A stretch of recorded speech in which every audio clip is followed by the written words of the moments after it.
Conta um Conto apresenta de Edgar Allan Poe, Hop Frog. Narração Marcelo Fávaro. Jamais conheci alguém que fosse tão vivamente dado a brincadeiras como o rei. Parecia viver apenas para troças. Contar uma boa história do gênero jocoso e contá-la bem era o caminho mais seguro para ganhar-lhe as boas graças. Por isso acontecia que seus 7 ministros eram todos notáveis por sua perícia na arte de contar piada. Todos se pareciam com o rei, também por serem grandes, corpulentos e gordos, bem como inimitáveis farcistas. Se é a brincadeira que faz engordar, ou se há algo na própria gordura que predispõe à pilhéria, nunca fui capaz de determiná-lo totalmente. Mas o certo é que um trocista magro é uma rara aves em terres. Quanto às sutilezas, ou como ele as chamava, o espectro do talento, pouco se incomodava o rei com elas. Tinha admiração especial pela largura numa piada e a dirigiria com um cumprimento por amor a ela. As coisas demasiado delicadas o aborreciam. Teria dado preferência ao Gargantua de Rabelais em lugar do Zadig de Voltaire. E, sobretudo, as piadas de ação satisfaziam-lhe muito melhor o gosto que as verbais. Na data da minha narrativa, os bobos profissionais não estavam totalmente fora de moda na corte. Muitas das grandes potências continentais mantinham ainda seus bobos, que usavam trajes de palhaços com carapuças de guizos e cuja obrigação era estarem sempre prontos com agudos xistes, a qualquer instante, em troca das migalhas caídas da mesa real. O nosso rei, como é natural, mantinha o seu bobo. Fato é que ele sentia necessidade de algo, no gênero da loucura, sem falar de si mesmo, é claro, que contrabalanceasse a pesada sabedoria dos 7 sábios, os seus ministros. E então o seu bobo, ou jogral profissional, não era, porém, apenas um bobo. Seu valor triplicava-se aos olhos do rei, pelo fato de ser também anão e coxo. Os anões eram naquele tempo tão comuns nas cortes como os bobos, e vários monarcas teriam achado difícil passar o tempo que é muito mais lento de passar nas cortes do que em qualquer outra parte, sem um truão que os fizesse rir e sem um anão de quem rissem. Mas como já observei, 99% dos truões são gordos, redondos e pesadões. De sorte que o nosso rei muito se orgulhava de possuir um hop frog. Um hop é um salto, né? Um salto de rã. Era o nome do bobo, hop frog. Tríplice tesouro numa só pessoa. E eu acredito que o nome de hop frog não fosse o que lhe deram seus padrinhos de batismo, mas lhe fora conferido pelo unânime consenso dos 7 sábios, por causa da sua impossibilidade de caminhar como os outros homens. De fato, Hop Frog podia mover-se apenas por meio de uma espécie de passo interjetivo, sabe, algo entre um pulo e um contorção. Um movimento que provocava ilimitada diversão, é claro, e sem dúvida ao consolo do rei, pois, não obstante a protuberância de sua pança e o inchaço estrutural da cabeça, o rei era tido por toda a sua corte como um sujeito bonito. Sim, as pessoas o consideravam bonito. Mas, embora Hop Frog, em consequência da distorção de suas pernas, só se pudesse mover com grande esforço e dificuldade por uma estrada ou pavimento, a prodigiosa força muscular de que a natureza parecia ter dotado seus braços, a título de compensação pela deficiência das pernas curtas, capacitava-o a executar muitas proezas de maravilhosa destreza, quando se tratava de árvores ou cordas, ou qualquer coisa onde se pudesse trepar. Em tais exercícios, parecia-se certamente muito mais com um esquilo ou com um macaquinho do que, evidentemente, com uma rã, a rã do Hop Frog. Não sou capaz de dizer com precisão de que país originário era Hop Frog. Era de alguma região bárbara, porém, de que ninguém jamais ouvira falar. A vasta distância da corte do nosso rei. Hop Frog e uma mocinha, um pouco menos anã do que ele, de um corpo bem proporcionado e maravilhosa dançarina, arrancados à força de seus respectivos lares em províncias limítrofes e enviados como presentes ao rei por algum de seus entes, os seus sempre vitoriosos generais. Em tais circunstâncias, não é de se admirar que estreita intimidade surgisse entre os dois pequenos cativos. De fato, em breve se tornaram amigos jurados. Hop Frog, que embora não se poupasse nas suas artes de jogral, não gozava de popularidade alguma. Poucos serviços podia prestar a Tripeta. Ela, porém, por causa de sua graça e estranha beleza, embora anã, era por todos admirada e mimada, de modo que possuía bastante prestígio e nunca deixava de usá-lo, quando podia, em benefício de Hop Frog. Em certa ocasião de imponente solenidade, e não me recordo qual, resolveu o rei dar um baile de máscaras. E quando um baile de máscaras ou qualquer outra festa dessa natureza ocorria nessa corte, então tanto os talentos de Hop Frog como os de Tripeta eram seguramente solicitados. Especialmente Hop Frog era tão imaginoso em matéria de organizar cortejos, sugerir novas fantasias e arranjar trajes para bailes de máscaras que nada se podia fazer, ao que parece, sem o seu auxílio. Chegara a noite marcada para a festa. Um magnífico salão fora adaptado sob a direção de Tripeta, com todas as espécies de adorno que pudessem dar brilho à mascarada. Toda a corte se agitava em febril expectativa. Quanto aos trajes e papéis, era de se supor que, cada qual havia feito sua escolha em tal assunto. Muitos já haviam determinado os papéis que desempenhariam com uma semana, ou mesmo um mês de antecedência e, de fato, não havia a menor indecisão da parte de ninguém, exceto quanto ao rei e aos seus sete ministros, porque, veja, o motivo dessa hesitação jamais saberia eu dizê-lo, a não ser que assim fizessem por brincadeira. O mais provável é que achassem difícil, por serem tão gordos, arranjar uma ideia aproveitável, porque, veja, seja como for, o tempo corria e, como último recurso, mandaram chamar Tripeta e Hop Frog.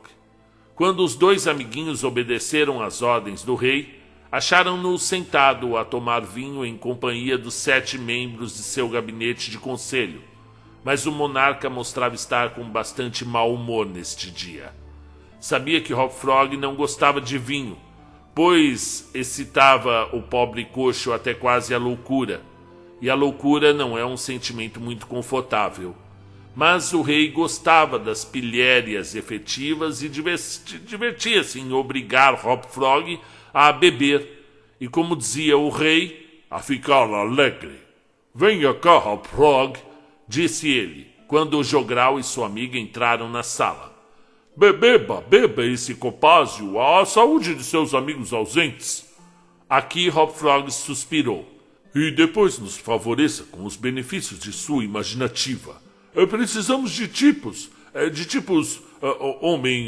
algo de novo, algo fora do comum. Estamos cansados dessa eterna mesmice. Vamos, beba. O vinho lhe esclarecerá as ideias. Hop Frog tentou, como de costume, lançar uma piada em resposta às propostas do rei, mas o esforço foi demasiado.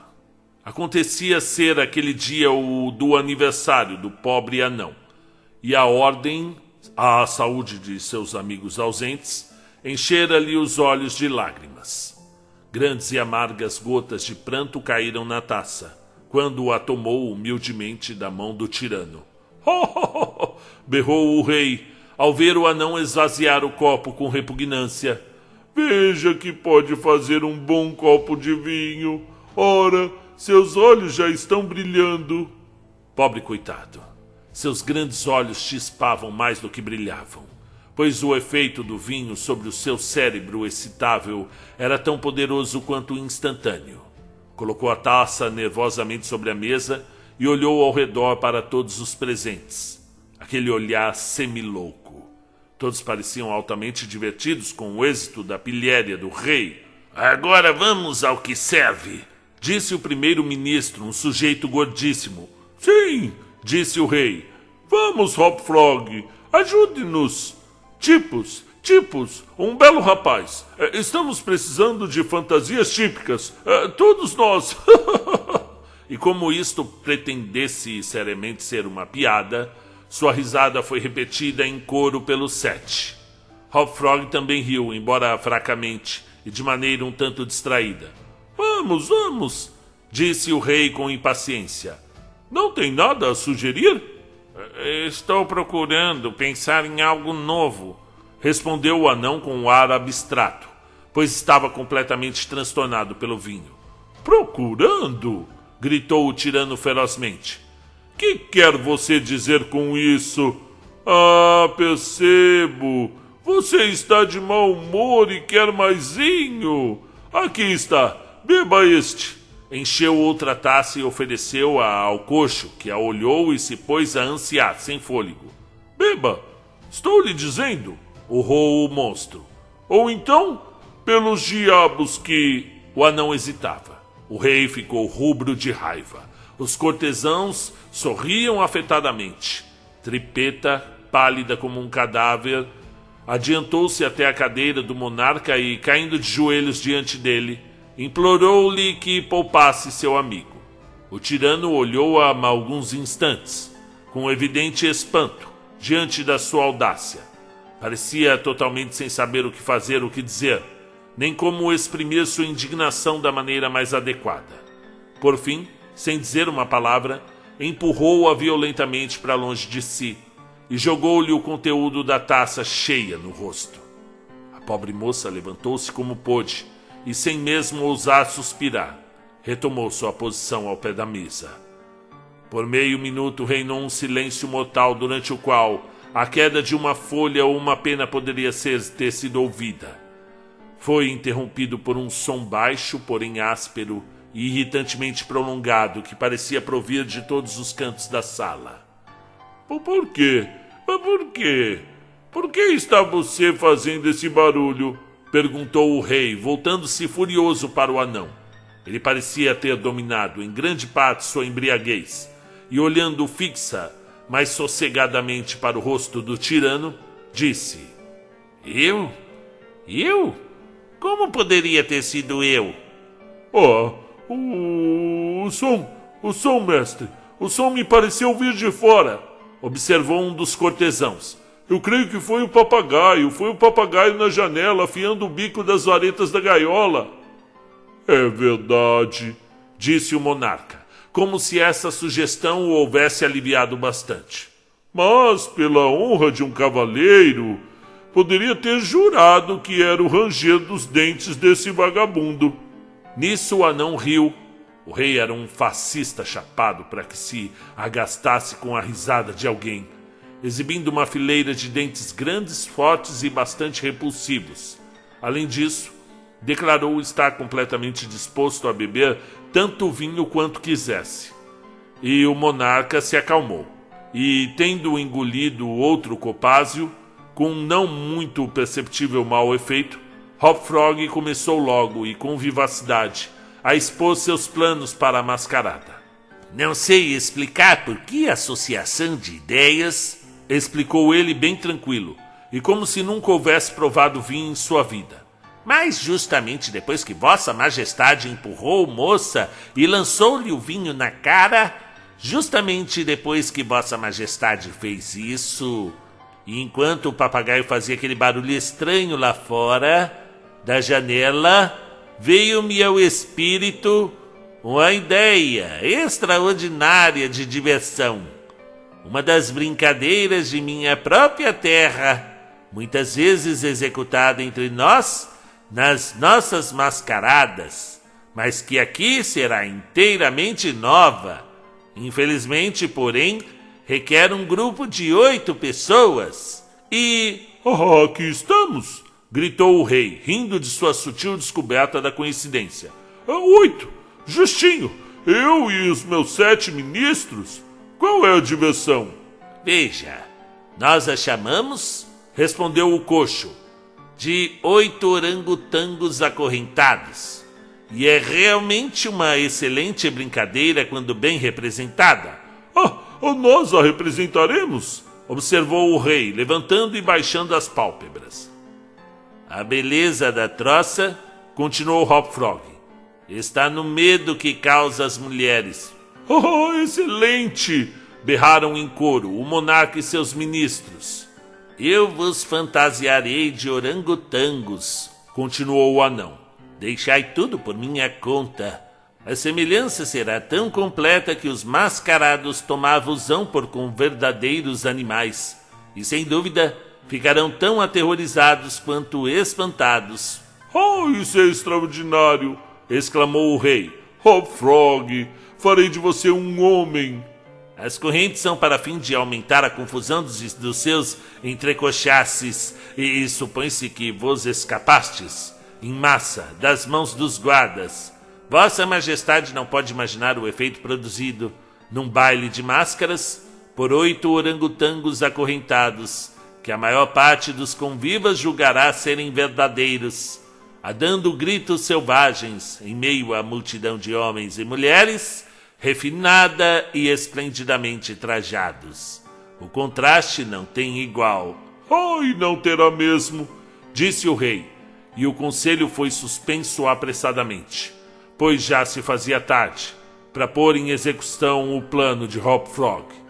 Sua maneira de arranjar o grupo como orangotangos foi muito simples, mas bastante eficiente, para os fins de que tinha em vista, é claro.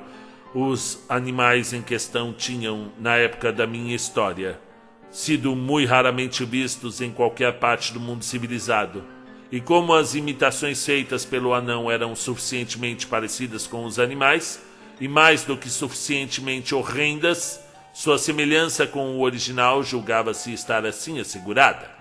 O rei e seus ministros foram primeiramente metidos em camisas e ciroulas e de elástico bem apertado. Depois foram bem lambuzados com breu.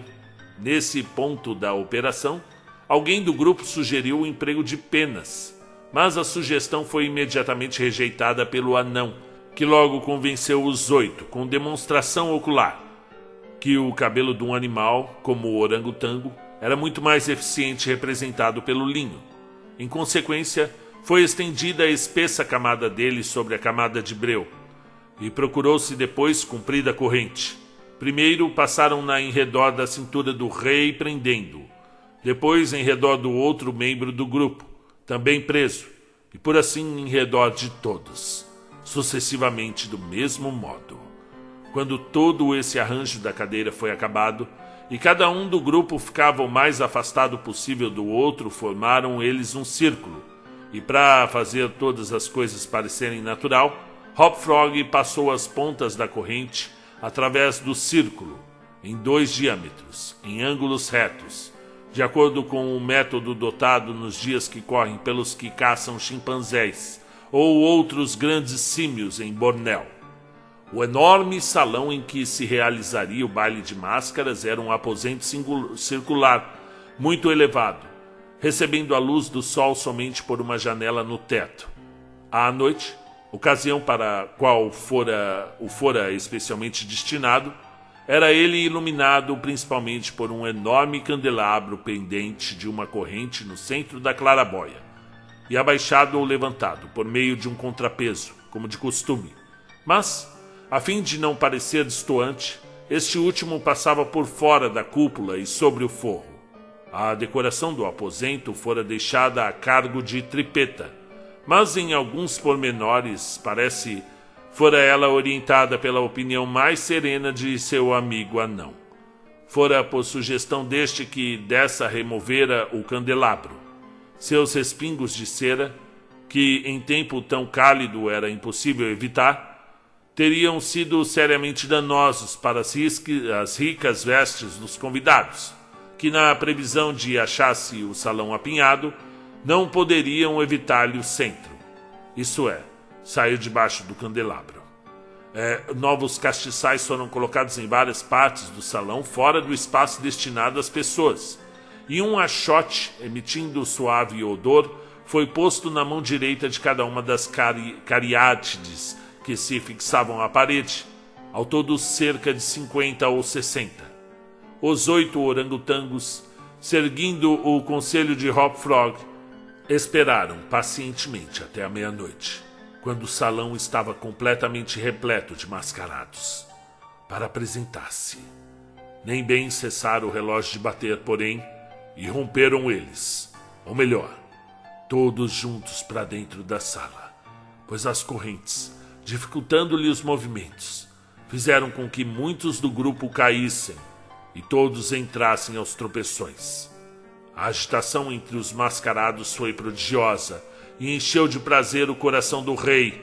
Como fora previsto, não poucos dos convivas supuseram serem aquelas criaturas de feroz catadura, animais de alguma espécie, na realidade, se não precisamente orangotangos. Muitas das mulheres desmaiaram de terror, e não houvesse o rei tido a precaução de proibir armas no salão, seu grupo logo teria espiado com sangue aquela piada. E assim, houve uma correria geral, em direção das portas. Mas o rei ordenara que elas fossem aferrolhadas logo depois de sua entrada, e por sugestão as chaves ficaram na mão dele. Quando o tumulto estava no auge, e cada mascarado só atentava para a própria salvação, pois havia de fato um perigo muito real no aperto da multidão excitada, imagine, a corrente da qual pendia comumente o candelabro, e que fora puxada ao ser aquele removido, poderia ter sido vista a descer, até que sua ponta em gancho chegasse a quase 1 metro do soalho. Logo depois disso, o rei e seus 7 amigos, que haviam rodado pelo salão em todas as direções, encontraram-se afinal no centro do aposento, e naturalmente em estreito contato com a corrente.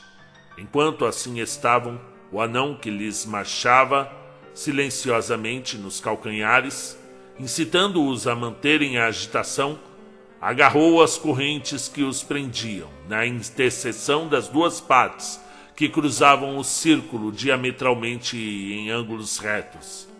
Nesse ponto, com a rapidez do pensamento, inseriu o gancho que costumava pender o candelabro. E num momento, como que um meio invisível, a corrente do candelabro foi subida o bastante para que o gancho ficasse fora do alcance, e como inevitável sequência, arrastou os orangotangos juntos, uns encostados nos outros, e face a face. Os mascarados a este tempo haviam se recobrado de algum modo de seu alarme, e começando a encarar todo o caso como uma piada bem arquitetada, desataram em gargalhadas ante a situação dos macacos. "Deixem-nos por minha conta!" berrou então Hop-Frog, cuja voz penetrante se ouvia dominando o tumulto. "Deixem-nos por minha conta! Creio que os conheço. Se puder dar-lhes boa olhadela, poderei dizer logo quem são." E então, subindo sobre as cabeças dos convivas, conseguiu alcançar a parede, aí arrancando um achote de uma das caliátides. Voltou, como fora, para o centro do salão. Saltou com a agilidade de um mono para cima da cabeça do rei. Daí subiu uns poucos pés pela corrente, segurando a tocha, para examinar o grupo de orangotangos. E berrando ainda, "Descobrirei logo quem são eles." E então, enquanto todos os presentes, incluídos os macacos, contorciam de riso, O jogral de súbito emitiu um assovio agudo e a corrente subiu violentamente, a cerca de 9 metros. Consigo, os aterrorizados orangotangos a se debaterem e deixando-se suspensos no meio do espaço, entre o forro e a clarabóia. Hopfrog, agarrando-se à corrente quando esta subia, mantinha ainda sua posição em relação aos 8 mascarados. E ainda, como se tivesse acontecido, continuava a passear o Archote por baixo deles, tentando descobrir quem eram. Tão completamente atônitos ficaram todos ante aquela ascensão que se fez um silêncio mortal de cerca de 1 minuto. Quebrou um som rouco, surdo, irritante, igual ao que antes atraíra a atenção e de seus conselheiros, quando aquele atraíra a atenção do rei e de seus conselheiros, quando aquele atirara o vinho na face de Tripeta, mas naquela ocasião não podia haver dúvida de onde o som partira. Vinha dos dentes, e em forma de presas, que os rangia furiosamente, com a boca a espumejar, ao tempo que fitava, com a expressão de louca ira, as faces do rei e de seus 7 companheiros. Disse por fim o furioso bufão. Começo agora a ver quem é esta gente. E aí, fingindo examinar o rei mais de perto, encostou o Archote, uma tocha, ao vestuário de linho que o envolvia, e que imediatamente se tornou um lençol de vivas chamas.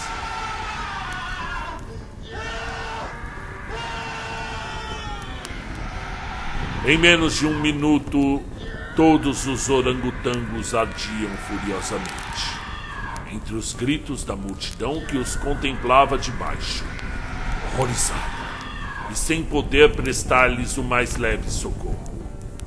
Por fim, as chamas, crescendo subitamente de violência, forçaram o truão a subir mais alto pela corrente, a fim de colocar-se fora do alcance delas. E ao fazer tal movimento, de novo, todos, por um breve instante, mergulharam no silêncio. O anão aproveitou essa oportunidade e mais uma vez falou. Agora vejo distintamente, disse ele. Que espécie de gente são estes mascarados? São eles um grande rei e seus 7 conselheiros particulares? Um rei que não tem escrúpulos de espancar uma moça indefesa? E seus 7 conselheiros que lhe encorajam as violências? Quanto a mim, sou simplesmente Hopfrog, o truão. E essa é a minha última truanice. Em consequência da alta combustibilidade, tanto do linho como do breu a ele aderido, nem bem o anão findara seu breve discurso, e já a obra da vingança estava terminada. Os 8 cadáveres balançavam-se nas correntes, massa fétida, enegrecida, horripilante, indistinguível. O coxo atirou-lhes o Archote, subiu sem empecilhos para o teto e desapareceu pela clarabóia. Supõe-se que Tripeta, ficando no forro do salão, tenha sido a cúmplice de seu amigo e sua incendiária vingança, e que juntos tenham fugido para sua terra, pois nenhum deles jamais foi visto de novo. Bela história. Ai, ai, ai. E você, meu amigo, boa noite. Você que gosta também de um rei queimado.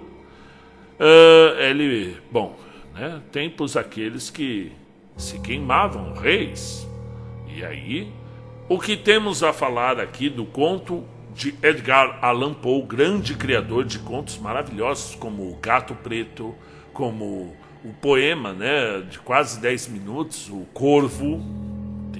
Incríveis traduções dentre eles, a do Fernando Pessoa e a do Machado de Assis. Eu gosto muito da tradução do Milton Amado, podem jogar aí que tem.